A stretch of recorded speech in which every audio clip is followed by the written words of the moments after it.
Hi, I'm Frank Masiosi. I'm here with my co-host Dan Baer and fellow HTTV trustee. And we have as our guest today on Community Conversation, Congressman Leonard Lance. Congressman Leonard Lance was elected to the United States House of Representatives in November 2008 and is currently serving his 5th term in the House. The 7th Congressional District, which he represents, includes parts of Essex, Morris, Somerset Union, and Warren counties, as well as all of Hunterdon County. Prior to coming to Congress, Congressman Lance served as a member of the New Jersey State Senate, beginning in 2002, and held the position of Minority Leader of the Senate from 2004 to 2008. Congressman Lance currently sits on the oldest committee in the House, the Committee on Energy and Commerce, which has broad legislative jurisdiction, including national energy and environmental policy, health and health facilities, interstate and foreign commerce, consumer affairs and consumer protection, and travel and tourism. Congressman Lance was born in Easton, Pennsylvania, and raised in Glen Gardner in Hunterdon County, New Jersey. He received a bachelor's degree from Lehigh University, where he was elected to Phi Beta Kappa. He also holds a law degree from Vanderbilt University School of Law and a master's degree from the Woodrow Wilson School of Public and International Affairs of Princeton University. He is married to Heidi Rohrbach, and they have a son, Peter Frank, a graduate of the University of Wisconsin. The Lances currently reside in Clinton Township. Welcome, Congressman Lance. Thank you very much for having me. It's an honor to be here. Thank you. Dan, why don't you kick it off with the first question? Congressman, thank you for taking the time. I know how schedules are in these last weeks of the campaign, and the fact that you were able to squeeze us in, I certainly appreciate it. So thank you again. Let's start off with the recent occurrences, and you know, the press and the politicos and public refer to this year's election as, you know, as much a referendum on the president as it is a reflection on your voting record and what you've done for the state of New Jersey and your district. So I'd like to initially discuss these unfortunate circumstances that have occurred over the last week. You know, over 12 pipe bombs delivered to former Democratic presidents and others in a shooting in the Pittsburgh synagogue, and I know that you attended the service yesterday. Threats to an African-American church, and these actions are said to be fueled by the vitriol rhetoric coming from the Oval Office, where the president has called the press the enemy of the people.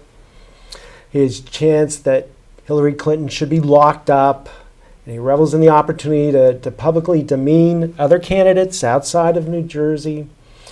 And after the bomb scare, the president almost immediately returned to ridiculing the press by calling out the Democrats and saying this was an action to get votes. Now, Congressman, you have said that you have been critical of President Trump when he lacked civility. What about his recent actions, and will you be reaching out to the president concerning these latest actions? Thank you for the question. I abhor violence in any shape whatever, and I abhor the horrible killings in Pittsburgh where 11 people have lost their lives and they were worshiping God. And I did attend a memorial service on Sunday, the day after these terrible murders, at a synagogue in Livingston, where the governor of New Jersey, I believe, spoke with great eloquence, and I was honored to be in attendance at that very somber ceremony. I lead by example, and I have always believed in civility and respect regarding all people. And where the president has been wrong, I have called him out, for example, after Charlottesville. And certainly I think that he should try to unify the nation. And I hope and expect that he will be going to Pittsburgh, and perhaps by the time this program airs, he will have gone to Pittsburgh. And I certainly think that we should treat those with whom we may disagree on political matters with respect, as I have always done and as I will continue to do. I'd like to talk a little bit about public service. With your academic credentials, you could have dedicated your career to the accumulation of personal wealth. Instead, you chose a life of public service. Tell us why. I'm greatly interested in public policy. I have practiced law privately in Clinton and Our late father was an attorney in the private practice of law in Clinton for 70 years, and I have a twin brother who practices law in Clinton. So I think I understand the concerns, Frank, of small businesses, because a small law firm is a small business. Having said that, I have been involved in public life, first in the state legislature and more recently in Congress, and that is due to my belief that each of us should in some way participate in public service, and that can be done at the local level. Both of you are distinguished at the local level in the Township of Millburn and here in the City of Summit, and I certainly commend you for your public service. Others are involved in public service through volunteer activity. For example, I have attended many Eagle Scout ceremonies. I attend them each weekend, and certainly it's an enormous public service to have men and women who lead our scouting troops, both with the Boy Scouts and the Girl Scouts. And the way I have chosen to participate civilly is through the state legislature and more recently the Congress of the United States. Thank you. You know, Congressman, we've essentially watched the Trump administration hold up funding on major transportation investments around the country, but it really hits us hard here. This activity couldn't even has been more, led to a more severe effect than within this New York metropolitan region, and where our livelihoods and our economic value and our prosperity relies on our ability to connect people to work. We have tunnels that are close to failing. We have a bus terminal that is antiquated and can't accommodate growth. And as a matter of fact, more people use the bus terminal than use the trains to get from New Jersey to New York. Without these investments in these vital pieces of infrastructure, our economic position and value is at risk. So if reelected, how can you break this logjam, and one that pits a wall against needed infrastructure investment? I favor infrastructure investments, and particularly in this area. For example, I favor the Gateway Tunnel, and I personally was responsible for making sure that $500 million was not taken out of an appropriations bill. And I give a great deal of credit to the chairman of the Appropriations Committee in the House, my very close friend Congressman Frelinghuysen, who is retiring, and I'm disappointed at that, because whoever his successor is, that person is not going to be the chairman of the Appropriations Committee. It took Rodney 22 years to become chairman of the Appropriations Committee. I have voted for billions of dollars for the Northeast Corridor, and certainly I favor infrastructure. I don't favor the building of a wall at our southern border. I favor greater border security, but not the building of a wall. I have been at the border south of San Diego, south of Tucson, and in McAllen, Texas, in the Rio Grande Valley in Texas. And we do not need a wall, particularly in southern Arizona, where the territory is extremely rugged. What we need going forward is bipartisan cooperation in the House and in the Senate. And to that end, I am a member of what is known as the Problem Solvers Caucus, which is the centrist group in the House of Representatives. It's 48 members strong, equally divided, 24 Republicans and 24 Democrats, and you cannot join alone. You have to join with somebody on the other side. And there are only two New Jerseyans in the Problem Solvers Caucus, Josh Gottheimer from Bergen County, who is a moderate liberal, and I am the Republican, a moderate conservative. And it's not by accident that we're the only two in the New Jersey delegation in the Problem Solvers Caucus. And I am convinced that we will have more influence in the new term of Congress, because whichever party controls the House of Representatives, I think it will be by a narrower margin than is currently the case. Republicans now have a majority of 23. Pundits are saying that the Democrats may gain control of the House. I think it will be by a relatively narrow margin, or perhaps Republicans will continue to control by an extremely narrow margin. And I think that will make the influence of those of us in the center much greater, and certainly we'll be negotiating on behalf of infrastructure improvements. Over in the Senate, and perhaps this is a partisan statement, but I think we need a Republican from the metropolitan region in the Senate, New York, Connecticut, New Jersey. We do not have a Republican in the Senate at the moment, and I, for example, am supporting Bob Hugan of the City of Summit to be the senator from New Jersey. Thank you. You've been engaged in a spirited campaign, and I know that you are holding many town hall meetings and will be seeking votes from a broad spectrum of the electorate. I'd like to know, what are you hearing from the voters, the left, the right, and the center? I hear concerns about major issues, taxation, health care, immigration, and foreign policy. And on taxation, for example, I want to continue to fight for full deductibility of state and local taxes. The Senate bill contained no deductibility. It's at $10,000. That was not strong enough for me, but I want to continue to work on that issue. On health care, the overwhelming majority of the constituents of this congressional district favor improving health care based upon the system we have in the United States, which is health care by and large through employment, and do not favor moving to a single-payer system. On the immigration issue, I favor a path to citizenship for dreamers, and have signed a discharge petition to that effect.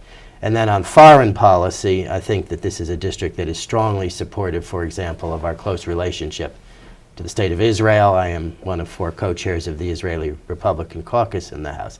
But pervading all of these major issues is the fact that constituents across the board, be they Democrats or Republicans or independents, favor bipartisan cooperation. And more than any other matter, that is what I hear. Let's become more bipartisan, and of course, let's lower the rhetoric, dial it down. And I believe even my severest critic would acknowledge that I try to treat everybody with civility and respect. My personality is what it is. It is not the personality of President Trump, and I believe that it is my type of personality that best serves this congressional district, and that is what constituents tell me all the time. So let's stay on that bipartisan conversation for a second, Congressman. As a member of the Problem Solvers Caucus, where have you in the caucus made its biggest impact? We don't have the money for the needed infrastructure investment. Our tax deductions are capped at $10,000. That has an effect on our real estate values. We're starting to see that throughout, at least throughout my township in Milburn, Short Hills. There are continual attacks on the Affordable Care Act, and your record shows that you've opposed and voted 60 times to repeal portions of that act. And now there are threats to cut Medicare and Social Security. That's what we're hearing.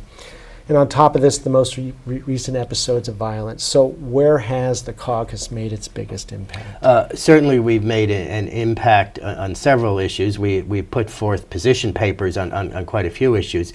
But for example, on the immigration issue, we I think have been effective because we forced the Republican leadership to bring to the floor a vote on an immigration bill, a compromise bill. It was known as Goodlatte 2 for those who want to get into the weeds. Right. It was the more moderate of the bills. It didn't pass, but I think that it was only put on the floor because of our influence. And regarding the Problem Solvers Caucus, I have also signed on to what is known as the Break the Gridlock proposal, and that is a proposal associated with the Problem Solvers and with the No Labels group that says that the new speaker, whoever he or she is, will have to be more cognizant of the majority will in the House. This is a majority that could include members from both the Republican and the Democratic side. And the legislation would have to come out of committee and be presented if there were majority support. And I have said that I would vote for a speaker who would support the Break the Gridlock proposal. Okay. And my opponent this year is a person who has not said that he would not vote for Nancy Pelosi. I know that's a double negative. But in the other contested races in New Jersey, the Democratic candidates have said they would not vote for Nancy Pelosi. That includes Mikey Sherrill in the district currently represented by Congressman Frelinghuysen, State Senator Van Drew in the district currently represented by Congressman Lobiondo, Josh Welly, who's running against Chris Smith, and Andy Kim, who is running against Tom MacArthur. All of those Democratic candidates have said that they would not vote for Nancy Pelosi. That is not true in this district. We've touched on reaching across the aisle a little bit. We've touched a little bit on health care. My next question goes a little bit deeper into both. As a member of the Committee on Energy and Commerce, you have broad authority, which includes health care and health facilities. And health care seems to be one of those issues that just can't be resolved so far. There have been many sticky issues, pre-existing conditions, cost, quality, and so on. I suspect a large part of the reason is that members of Congress on both sides of the aisle have been unwilling to reach across the aisle. You've established a reputation for doing just that. Is there a bipartisan solution to the health care mess? And in answering that question, could you comment on the Children's Health Insurance Program? Well, thank you. Yes, I believe there is a compromise. I did not vote for Obamacare.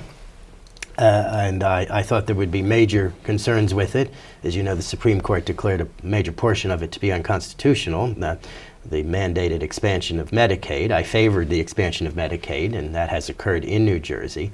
But the promise of Obamacare was that health care costs would be reduced in this country, and that clearly has not occurred. I also did not favor the Republican proposal of last year that went too far in the other direction. In tampering with protections against pre-existing conditions.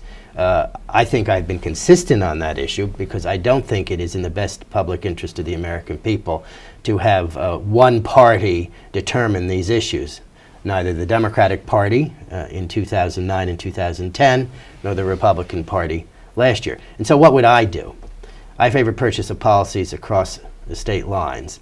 I favor making sure that nobody is denied coverage based upon a pre-existing condition. That was a good portion of Obamacare.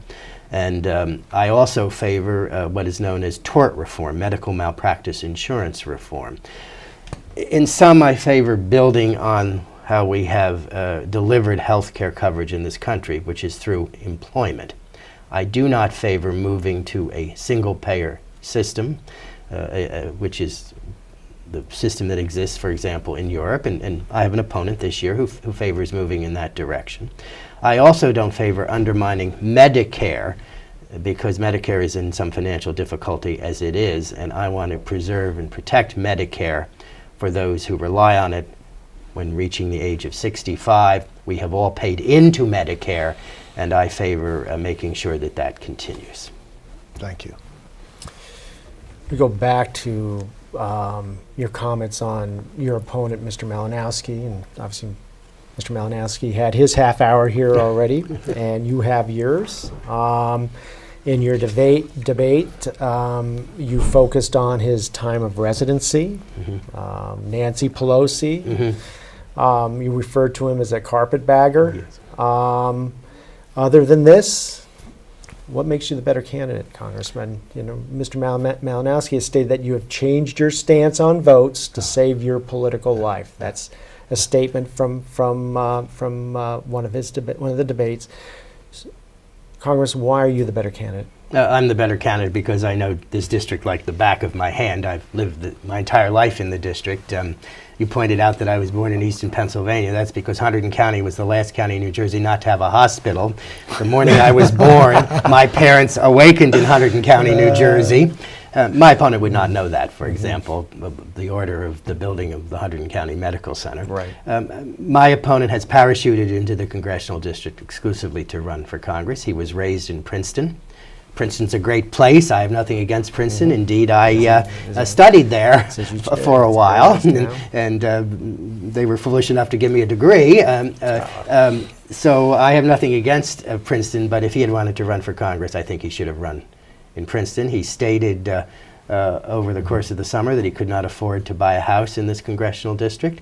He owns a house in Washington, D.C. My wife and I own a house in this congressional district, and I rent a one-room apartment in Washington, D.C. The House of Representatives, in my judgment, based upon my reading of American history, should be a place where people in and of the districts they hope to serve go to the nation's capital. And then regarding issues of public policy, my opponent is liberal on these issues, on health care, on taxation. He has said he wants to repeal the tax bill. I want to amend it. I do not want to repeal it. And on important international issues, my views and his views are different. And I'll give you one example of that. I am an opponent of the agreement with Iran on nuclear weapons. I certainly thought it was inappropriate for the United States to give back pallets of cash to the Iranian government, which is the leading sponsor of state terrorism in the world.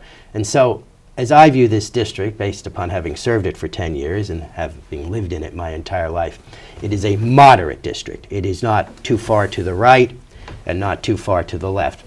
And regarding the charge that I have changed my position, I don't think that's the case. I opposed Obamacare for reasons I've suggested, and I opposed the Republican alternative. And the way forward, in my judgment, is through bipartisan cooperation. And my bona fides regarding that is based upon being a member of the Problem Solvers Caucus. Thank you. So bringing it back to the 7th Congressional District, everyone likes to know, what have you done for me lately? So can you give me some examples of specifically what you've done for residents of the 7th Congressional District? Yes, thank you. We have closed 5,000 pieces of casework. We have brought aid to rescue squads and fire departments, aid to a health clinic in Dover, which is an underserved part of the district, the Zufall Health Clinic, and we have helped remove mercury from Hillsborough and toxic waste from Bridgewater.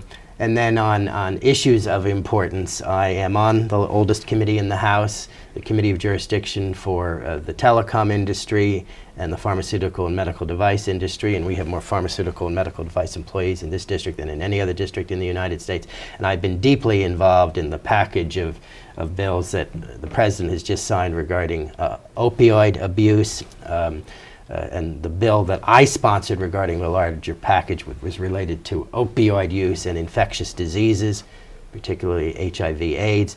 And as a matter of bipartisanship, my co-sponsor on that bill was Congressman Joe Kennedy of Massachusetts. And I'm very proud of the fact that I've been placed on this committee. The provenance of this congressional district is that the member in his second term tries to get on that committee. No freshman is permitted either on the Commerce Committee or the Ways and Means Committee. These are the two Super A committees in the House. You can't be on both. Most members are on neither. And it's incredibly important, in my opinion, that the member serving this district in his or her second term tries to get onto the Commerce Committee. Thank you. Congressman, the pundits are saying that this election, it's close. We're talking very few points either way. Will come down to white, moderate, college-educated women's votes. With your voting record on Planned Parenthood and related health care, how do you see attracting that block of votes? I have voted for funding for Planned Parenthood. I initially supported moving that funding to qualified health clinics because there are more qualified health clinics in this district than there are Planned Parenthood locations. But when the Senate returned the bill, I did vote for Planned Parenthood funding. I'm pro-choice, but I do not favor federal funding for elective abortions. It's the Hyde Amendment, and that's been the law in this country for more than 40 years. And so I believe I'm in the sensible center on these issues. And regarding moderate, well-educated women, I certainly understand the concerns of that very important group. My wife practiced law in New York City for 25 years. I am intimately familiar with the challenges of well-educated women in the workforce trying to provide equal opportunity while raising children. It's a great challenge. And I have been a sponsor, one of 4 Republicans in the House to sponsor the Equal Rights Amendment. I voted against the Violence Against Women Act. And I am responsible in New Jersey when I was in the state legislature through my legislation that funds domestic violence shelters in this state. In sum, I believe that my views are the views that are in the moderate center, including on these important issues for women. Because of dissatisfaction with the president, some conservatives have encouraged Republicans to vote for Democrats, even though they may believe that the Republican is the stronger candidate. How would you reply to this? I comment on this that my friend Christy Todd Whitman, who was governor of New Jersey, said that she hoped for the election of a Democratic House, and she is supporting me, has contributed to my campaign, and I, of course, served in the legislature when Governor Whitman was our governor, our only woman governor, and she is a constituent living in Tewksbury Township, Hunterdon County. In other words, I don't think necessarily the two are mutually exclusive, and I'm proud to have the support of Governor Whitman, as I'm proud to have the support, for example, of Governor Kane, for whom I worked when I was a young man.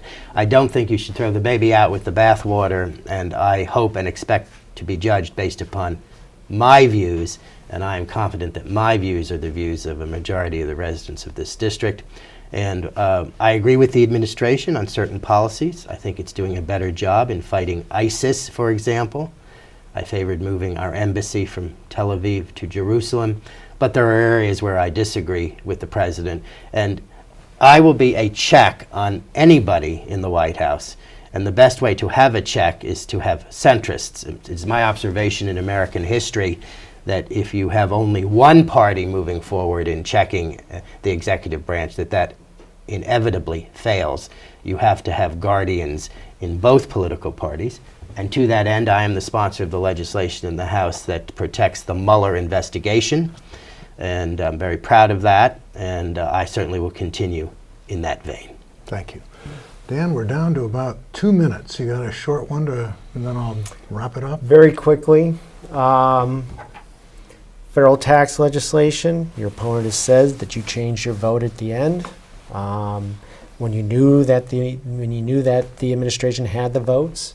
We are starting to see the repercussions of this. I've been talking to real estate agents, not to say that they're the perfect litmus test, but they know. We're seeing the devaluation of prices in my town, real estate and sales. At the same time, we see a inflating national debt. We see the president calling the Fed loco. If you're reelected, Congressman, what will you do to address this situation, which has significant impact on the value and economic prosperity of your district? Yeah, I will continue to fight for full deductibility, and I was never for the tax bill, and so I don't know what my opponent is discussing there. And regarding my vote, I was summoned into the whip's office on 3 occasions to try to get me to vote for the bill, and so the statement that my opponent has made that somehow I was given a pass is absolutely false, and frankly, how would he know? He was not there. But moving forward, and I want to move forward as to what we should be doing. We should be working with the Senate to convince the Senate to move in the direction of full deductibility of state and local taxes. And that's why I think it's important to have Bob Hugin elected to the Senate from New Jersey. Thank you. Well, we're out of time. Thank you, Congressman. Thank you, Dan, for joining me. And thank you, Congressman. Thank We you. certainly appreciate the time. And thank you, the viewers, and please vote.